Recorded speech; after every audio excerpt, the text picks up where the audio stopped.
Tinapay mula sa langit.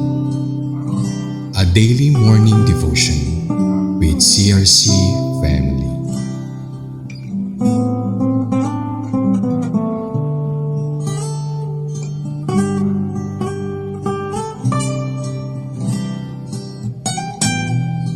Blessed morning, my beloved brethren.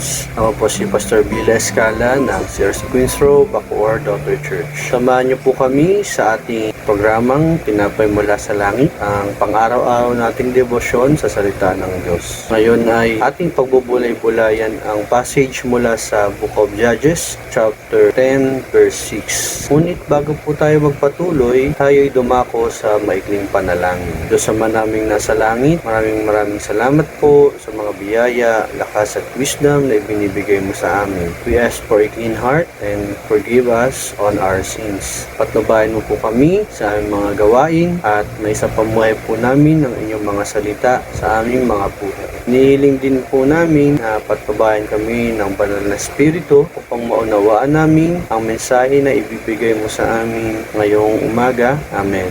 The title of the Bible that we're discussing today is about Israel's sevenfold apostasy. Let's read the Bible passage in Book of Judges, chapter 10, verse 6. Again, the Israelites did evil in the eyes of the Lord. They served the Baals and the Ashtoreths and the gods of Aram, the gods of Sidon, the gods of Moab, the gods of the Ammonites, and the gods of the Philistines. And because the Israelites forsook the Lord and no longer serve Him. Mga kapatid, may isang katotohanan na minsan mahirap na tanggapin. What you repeatedly do becomes who you are. Hindi tayo na bubuo sa isang decision lang, kundi sa maliliit, tahimik at paulit-ulit na choices sa araw-araw. Sa bawat pagkakataon na pinipili nating magsabi ng totoo, that's the time hinuhubog natin yung sarili natin or ang ating mga puso na maging tapat. Sa bawat beses na pinagpapaliban mo ang dapat mong gawin,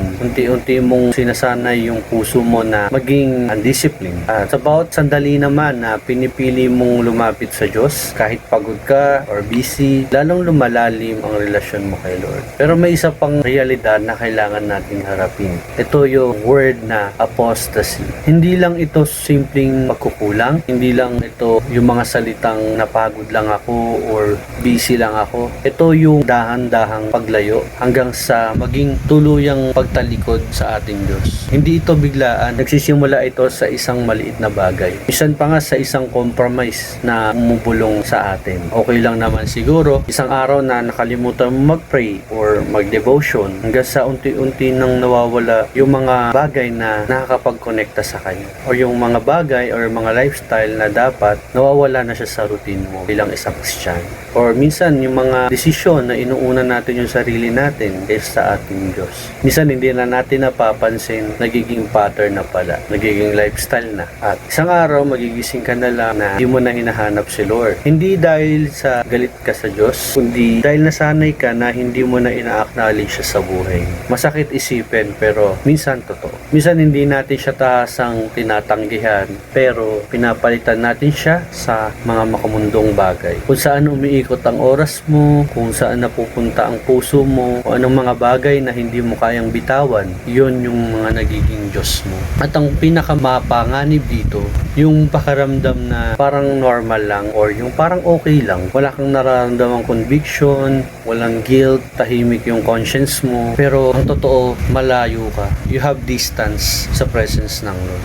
Sabi nga mga kapatid sa Hebrews chapter 3 verse 12, see to it, brothers and sisters, that none of you has a sinful, unbelieving heart that turns away from the living. This is not just a reminder mga kapatid. Isa itong paalala. Ulit ka mga kapatid, hindi lang ito basta warning sa atin yung sinasabi sa Hebrews. Isa itong reminder na bantayan natin ng ating mga puso. Pero huwag ka mag-alala kapatid, there's hope. Hindi hahayaan ni Lord na magstay ka sa ganyang kalalagayan. Kung nararamdaman mo na malayo ka or may distance yung relationship mo sa Panginoon, kung may nararamdaman ka pa na kahit konting guilt or conviction sa puso mo, or kung may boses pa na nagsasabing bumalik ka, umaga, hindi pa huli ang lahat dahil ang tuluyang tumatalikod sa ating Diyos, hindi na yon naghahangad na bumalik. Pero ikaw, nandito ka pa, nakikinig ka pa, naiisip mo pa ang ating Panginoon. Ibig sabihin, tinatawag ka pa rin ng ating Diyos. Hindi ka niya sinukuan ni pinabayaan man. Tulad ng paulit-ulit ng pagbabalik ng Israel, paulit-ulit din ang pagtanggap ng Diyos. Hindi siya napagod nagmahal, hindi siya napapagod maghintay. Kaya tanungin mo ang sarili mo, kapatid. Minsan ba, lumalayo ka lang ba? Or pinipili mo na siyang talikuran? There's a difference between that decision. At sa mga sumandaling ito, you still have a choice. Return, kapatid,